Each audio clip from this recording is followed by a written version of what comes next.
to make it a disincentive to come to begin with. Real tough. We're really strong. And guess what? They cannot, it's not coyotes didn't bring them over. Their parents were with them. They got separated from their parents. And it makes us a laughing stock and violates every notion of who we are as a nation. Let me ask you a follow-up question. Kristen, they did it. We changed the policy. Your response they to that? They did it. We changed. Did not they built the cages. Who built the cages, Joe? Let's talk about what Who built the cages, Let's Joe? talk about what we're talking about. What happened? Parents were ripped, their kids were ripped from their arms and separated. And now they cannot find over 500 sets of those parents, and those kids are alone. Nowhere to go. Nowhere to go. It's criminal. It's criminal. Let me ask Kristen, you about I will say this. They went down. We brought reporters, everything. They are so well taken care of. They're in facilities that were so clean. But some of them haven't been reunited with But just ask one question. Who built the cages? I'd love you to ask him that. Who built the cages? Let me ask about your immigration policy, Mr. Vice President. The Obama administration did fail to deliver immigration reform, which had been a key promise during the administration. It also presided over record deportations as well as family detentions at the border before changing course. So why should voters trust you with an immigration overhaul now? Because it made a mistake. It took too long to get it right. It took too long to get it right. I'll be president of the United States, not vice president of the United States.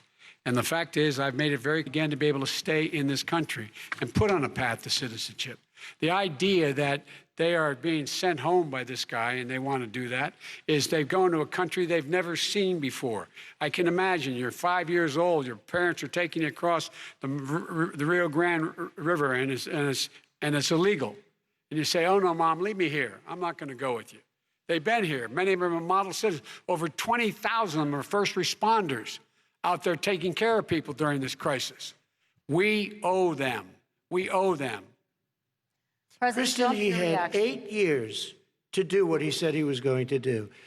And I've changed without having a specific. We got rid of catch and release. We got rid of a lot of horrible things that they put in and that they lived with. But he had 8 years he was vice president. He did nothing except build cages to keep children in. Vice President Biden, your response. The catch and release, you know what he's talking about there?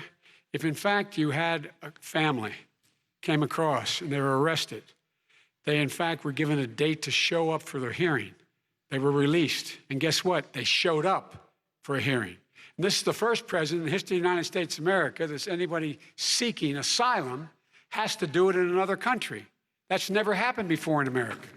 That's never happened before in America. You come to the United States and you make your case that I seek asylum based on the following premise, why I deserve it under American law. They're sitting in squalor on the other side of the river. President Trump, your response, so 30 important. seconds, and then we'll move on. It just shows that he has no understanding of immigration or the laws. Catch and release is a disaster. A murderer would come in, a rapist would come in, a very bad person would come in. We would take their name. We have to release them into our country. And then you say they come back. Less than 1% of the people come back. We have to send ICE out and Border Patrol out to find them. We would say, come back in 2 years, 3 years. We're going to give you a court case. You need Perry Mason. We're going to give you a court case. When you say they come back, they don't come back, Joe. They never come back. Only the really, I hate to say this, but those with the lowest IQ, they might come back. Okay, President Trump, let's give Vice President Biden a chance to respond, and then we're going to move on to the next section. You don't know the law, Joe. Vice President Biden, your response. Know the law, what he's telling you is simply not true. Well, check it out. They don't come back. Check it out. All right, let's move on to the next section. But we don't have to worry about it because they terminated it, so we don't have to worry about it anymore. Let's move on to the next section. And you have section. 525 kids not knowing where in God's name they're going to be and lost their parents. Go ahead. All right. Let's talk about our next section, which is race in America. And I want to talk about the way Black and brown Americans experience race in this country. Part of that experience is something called the talk. It happens regardless of class and income. Parents who feel they have no choice but to prepare their children for the chance that they could be targeted, including by the police, for no reason other than the color of their skin. Mr. Vice President, in the next 2 minutes, I want you to speak directly to these families. Do you understand why these parents fear for their children? I do. I do. You know, my daughter is a social worker, and she's written a lot about this. She has her graduate degree from the University of Pennsylvania in social work. And you know, one of the reasons why I ended up working on the east side of Wilmington, Delaware, which is 90% African American, was to learn more about what was going on. What I never had to tell my daughter, if she's pulled over, make sure she puts, for a traffic stop, put both hands on top of the wheel and don't reach for the glove box because someone may shoot you. But a black parent, no matter how wealthy or how poor they are, has to teach their child, when you're walking down the street, don't have a hoodie on when you go across the street. Making sure that you, in fact, if you get pulled over, just yes, sir, no, sir, hands on top of the wheel, because you are, in fact, the victim, whether you're a person making child of a $300,000 a year person or someone who's on food stamps. The fact of the matter is, there is institutional racism in America. And we have always said, we've never lived up to it, that we hold these truths to be self-evident. All men and women are created equal. Well, guess what? We have never, ever lived up to it, but we've always constantly been moving the needle further and further to inclusion, not exclusion. This is the first president to come along and says, that's the end of that. We're not going to do that anymore. We have to provide for economic opportunity, better education, better health care, better access to schooling, better access to opportunity to borrow money to start businesses. All the things we can do, and I've laid out a clear plan as to how to do those things, just to give people a shot. It's about accumulating the ability to have wealth as well as it is to be free from violence. President Trump, same question to you, and let me remind you of the question. I would like you to speak directly to these families. Do you understand why these parents fear for their children? Yes, I do. And again, he's been in government 47 years. He never did a thing except in 1994 when he did such harm to the black community. And they were called, and he called them super predators. And he said that. He said it, super predators. And they have never lived that down. 1994, your crime bill, the super predators. Nobody has done more for the black community than Donald Trump. And if you look, with the exception of Abraham Lincoln, possible exception, but the exception of Abraham Lincoln, nobody has done what I've done. Criminal justice reform, Obama and Joe didn't do it. I don't even think they tried because they had no chance at doing it. They might have wanted to do it, but if you had to see the arms I had to twist to get that done, it was not a pretty picture, and everybody knows it, including some very liberal people that cried in my office. They cried in the Oval Office. 2 weeks later, they're out saying, gee, we have to defeat him. Criminal justice reform, prison reform, opportunity zones with Tim Scott, a great senator from South Carolina. He came in with this incredible idea for opportunity zones. It's one of the most successful programs. People don't talk about it. Tremendous investment is being made. Biggest beneficiary, the black and Hispanic communities, and then historically black colleges and universities. After 3 years of coming to the office, I love some of those guys. They were great. They came into the office and they said, I said, what are you doing? After 3 years, I said, why do you keep coming back? Because we have no funding. I said, you don't have to come back every year. We have to come back because President Obama would never give them long-term funding, and I did. 10-year long-term funding, and I gave them more money than they asked for because they said, I think you need more. And I said, the only bad part about this is I may never see you again because I got very friendly with them, and they like me and I like them. But I saved it. Colleges and universities. Okay, and we're going to talk about both of your records, but your response to that, Vice President? My response to that is I never, ever said what he accused me of saying. The fact of the matter is, in 2000, though, after the crime bill had been in the law for a while, this is a guy who said, the problem with the crime bill, there's not enough people in jail. There's not enough people in jail. And go on my website, get the quote, the date when he said it. Not enough people. He talked about marauding gangs, young gangs, and the people who are going to maraud our cities. This is a guy who in the Central Park five innocent black kids, he continued to push for making sure that they got the death penalty. None of them were guilty of the crimes they were suggested. Look, and talk about granted, he did in fact let 20 people, he commuted 20 people's sentences. We commuted over 1,000 people's sentences. Over 1,000. The very law he's talking about is a law that, in fact, initiated by Barack Obama. And secondly, we're in a situation here where the federal prison system was reduced by 38,000 people under our administration. And one of these things we should be doing, there should be no minimum mandatories in the law. That's why I'm offering $20 billion to states to change their state laws to eliminate minimum mandatories and set up drug courts. No one should be going to jail because they have a drug problem. They should be going to rehabilitation, not to jail. We should fundamentally change the system, and that's what I'm going to do. But why didn't he do it 4 years ago? Why didn't you do that 4 years ago, even less than that? Why didn't you do it? You were vice president. You keep talking about all these things you're going to do, and you're going to do this. But you were there just a short time ago, and you guys did nothing. We did. You know, Joe, I ran because of you. I ran because of Barack Obama, because you did a poor job. If I thought you did a good job, I would have never run. I would have never run. I ran because of you. I'm looking at you now. You're a politician. I ran because of you. All right, Vice President Biden, your response to that, and then I do have some questions for both of you. Well, I tell you what, I hope he does look at me, because what's happening here is, you know who I am, you know who he is, you know his character, you know my character, you know our reputations for honor and telling the truth. I am anxious to have this race. I am anxious to see this take place. The character of the country is on the ballot. Our character is on the ballot. Look at us closely. Let me ask some follow-up. Excuse me. Please, respond. Russian plant. They have said that this has all the five former heads of the CIA, both parties, say what he's saying is a bunch of garbage. Nobody believes it except his and his good friend Rudy Giuliani. You mean the laptop is now another Russia hoax? That's exactly what. Is this that's where you're exactly going? what. This is where he's going. The laptop is Russia. Gentlemen, Russia. I want to stay on the issue of race. You okay? have to be kidding. Here we Mr. go President, again with Russia.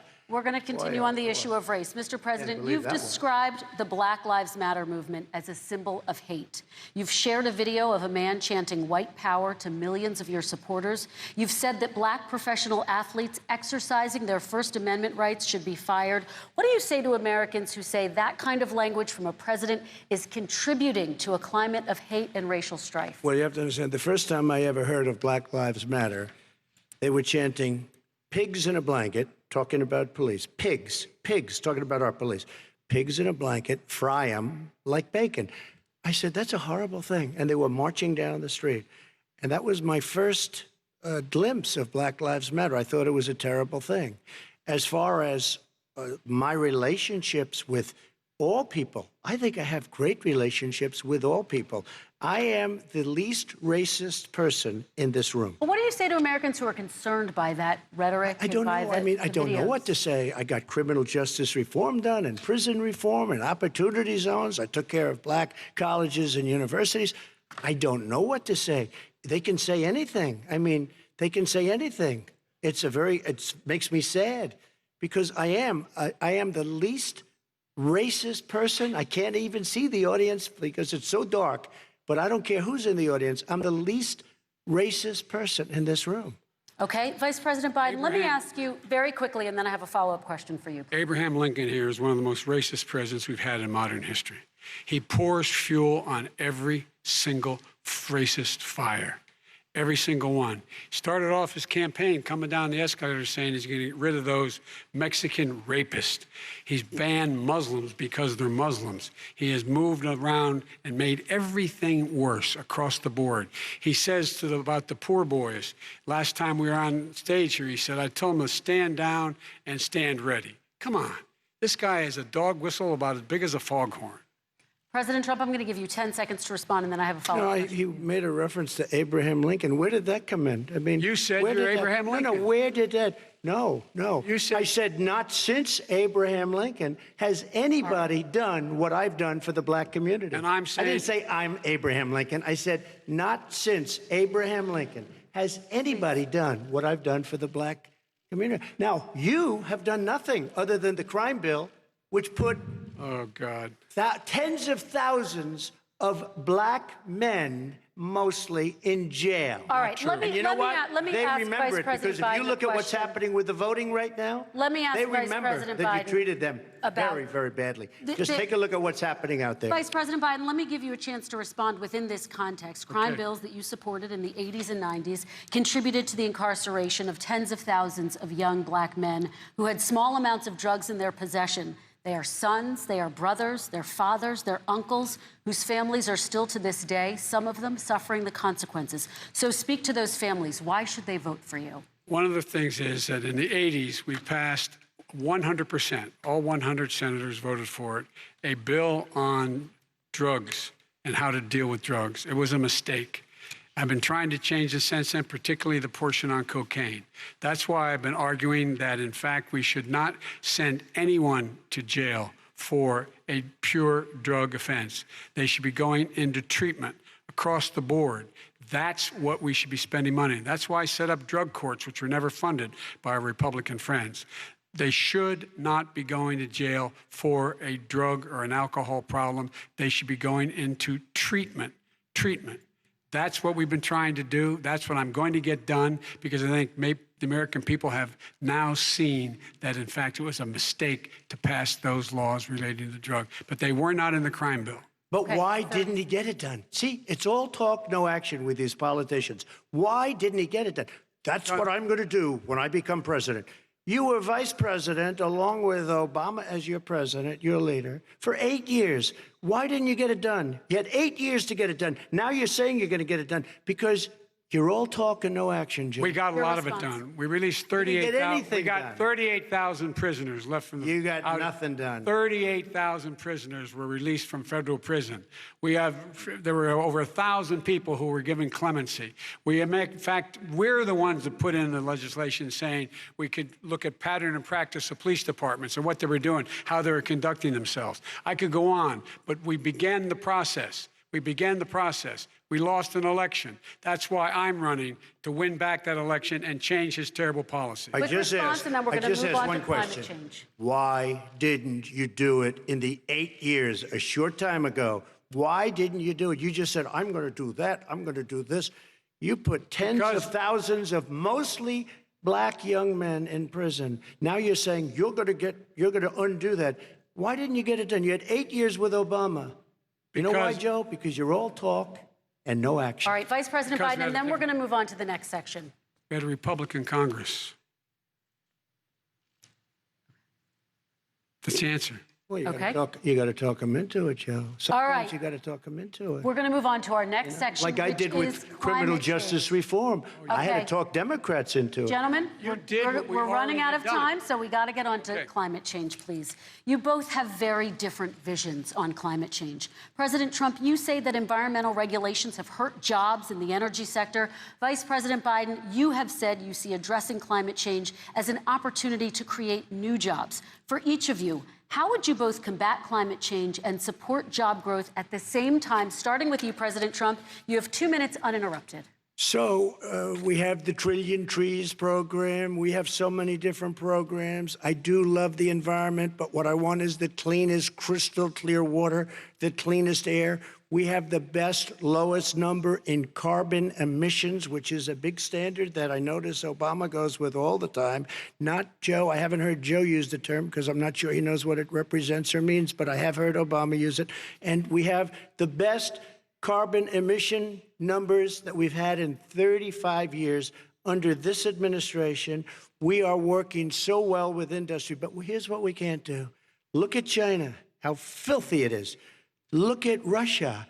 Look at India. It's filthy. The air is filthy. The Paris Accord, I took us out because we were going to have to spend trillions of dollars, and we were treated very unfairly. When they put us in there, they did us a great disservice. They were going to take away our businesses. I will not sacrifice tens of millions of jobs, thousands and thousands of companies because of the Paris Accord.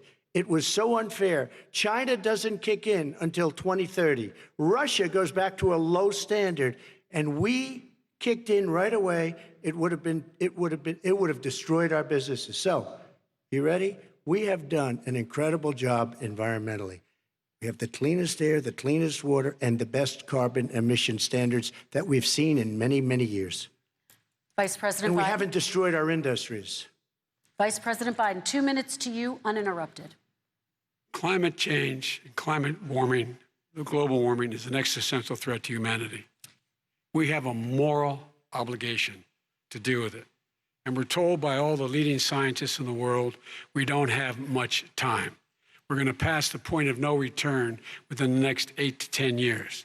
4 more years of this man eliminating all the regulations that were put in by us to clean up the climate, to limit limit of emissions will put us in a position where we're going to be in real trouble. Here's where we have a great opportunity. I was able to get both all the environmental organizations as well as labor, the people worried about jobs, to support my climate plan. Because what it does, it will create millions of new good-paying jobs. We're going to invest in, for example, 50,000 charging stations on our highways so that we can own the electric car market of the future. In the meantime, China is doing that. We're going to be in a position where we're going to see to it that we're going to take 4 million existing buildings and 2 million existing homes and retrofit them so they don't leak as much energy, saving hundreds of millions of barrels of oil in the process and creating significant number of jobs.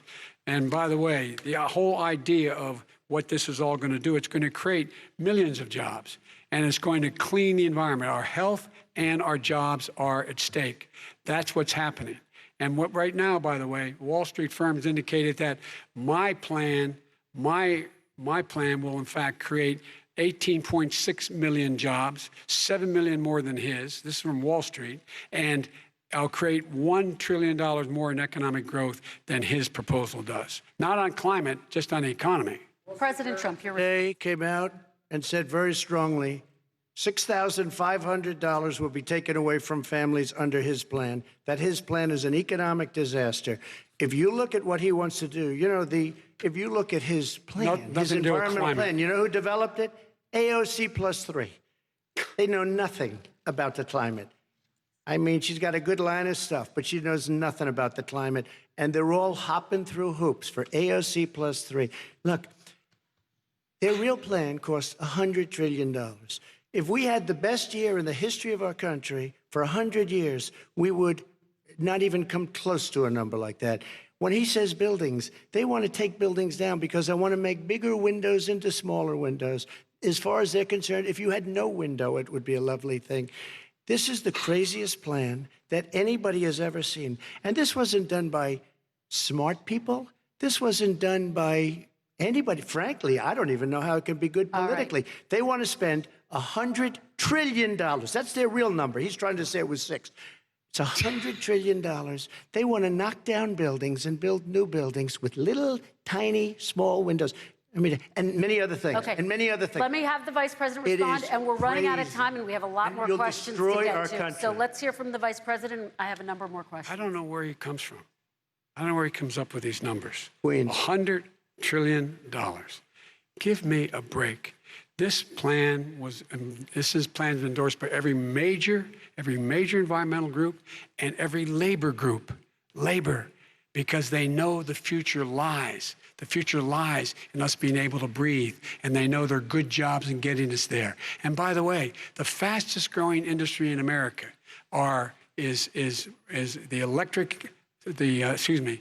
solar energy and wind. He thinks wind causes cancer, windmills. It's the fastest growing jobs, and they pay good prevailing wages, $45, $50 an hour.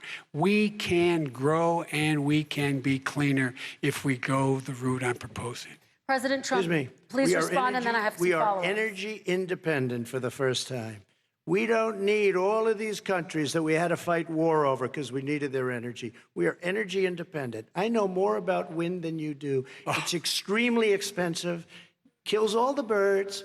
It's very intermittent. It's got a lot of problems, and they happen to make the windmills in both Germany and China. And the fumes coming up, if you're a believer in carbon emission, the fumes coming up to make these massive windmills is more than anything that we're talking about with natural gas, which is very clean. One other thing. Find me a scientist who said that. I love solar, but solar doesn't quite have it yet. it's not powerful yet to really run our big, beautiful factories that we need to compete with the world.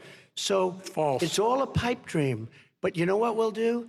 We're going to have the greatest economy in the world. But if you want to kill the economy, get rid of your oil industry. You want and what about fracking? All right, Now, let me now we have to ask him let me about allow fracking. Vice President Biden to I respond. never said I oppose fracking. You said it on tape. I did. Show the tape. Put it on your website. I'll put it on. Put it on the website. The fact of the matter is Showed he's it last flat lying. Would you rule out banning fracking? I do rule out banning fracking because the answer, we need other industries to transition to get to ultimately a complete zero emissions by 2025. What I will do with fracking over time is make sure that we can capture the emissions from the fracking, capture the emissions from gas. We can do that, and we can do that by investing money in doing it, but it's a transition to that. I have one more question in this pod, and then we have. He was against fracking. He said it. I will show that to you tomorrow.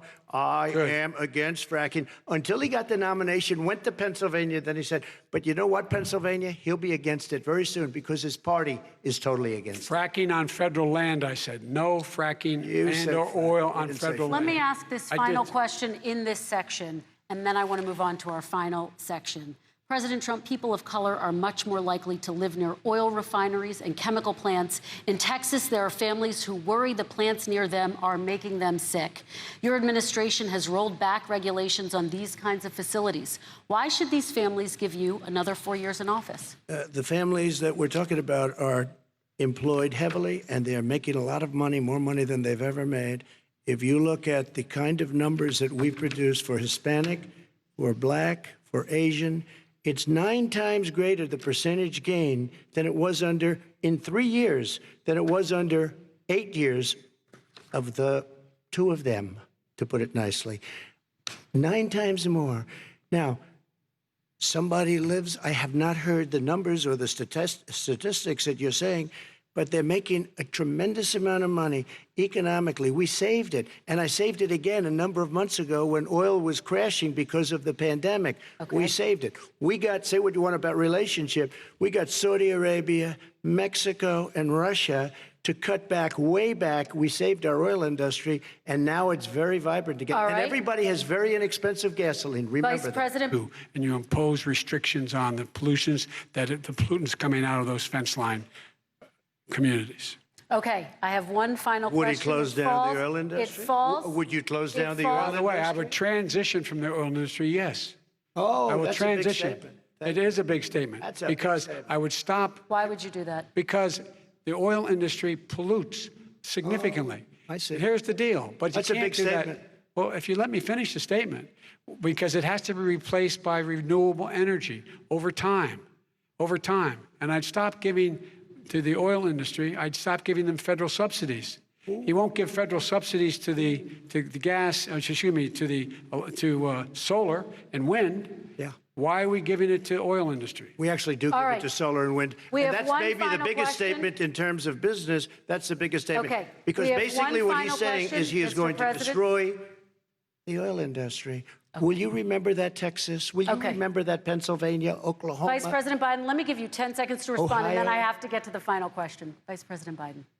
He takes everything out of context. But the point is, look, we have to move toward a net zero emissions. The first place to do that by the year 2035 is in energy production, by 2050 totally. All right. One Is he final gonna get question China to both to do of it? you. No, we're finished with Is this. he We going have to to get move on China to to our do it? final question. We have to I'm move going on to to our final rejoin Paris question. Accord and make China abide by what they agreed to. All right, That'll this cost you is $1 about trillion. leadership, gentlemen. And this first question does go to you, President Trump. Imagine this is your inauguration day.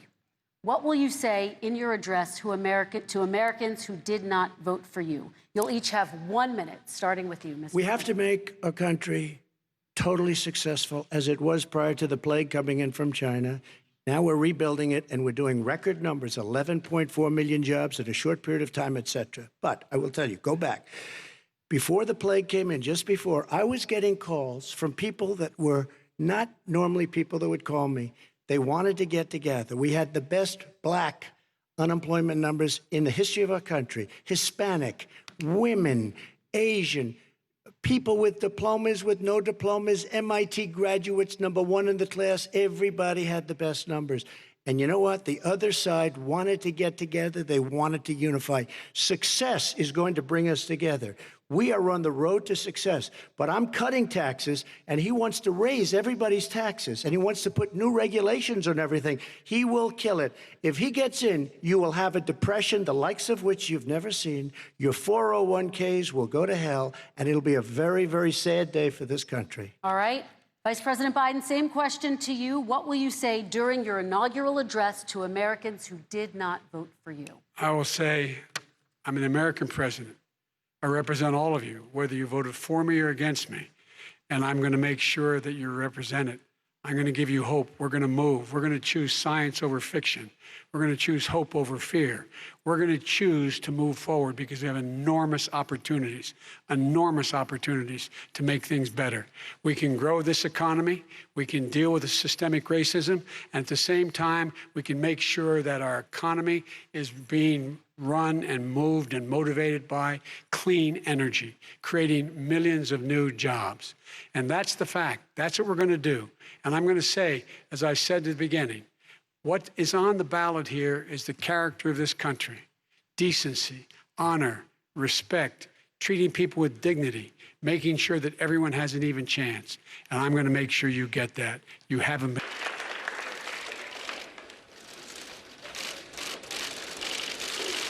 The candidates' spouses and families will join them on stage to congratulate them. This, the final debate of this 2020 season. You've been watching it live here on Newsy. The final presidential debate happening in Nashville tonight. It seemed tonight that muted mic rule seemed to work a bit. Less interrupting, more focus, but still some scorching allegations of corruption and some stark divisions on issues like race, on immigration. I'm Chance Seals in Washington, joined by our team around the country tonight. And as the candidates and their families exit the stage, we want to sort through these issues and accusations we just heard, but just strip out all the spin. There's plenty of it. Let's get to Newsy campaign reporters Alex Miller and Willie James Inman tonight. Alex is on Belmont University's campus in Nashville, where this is happening. Willie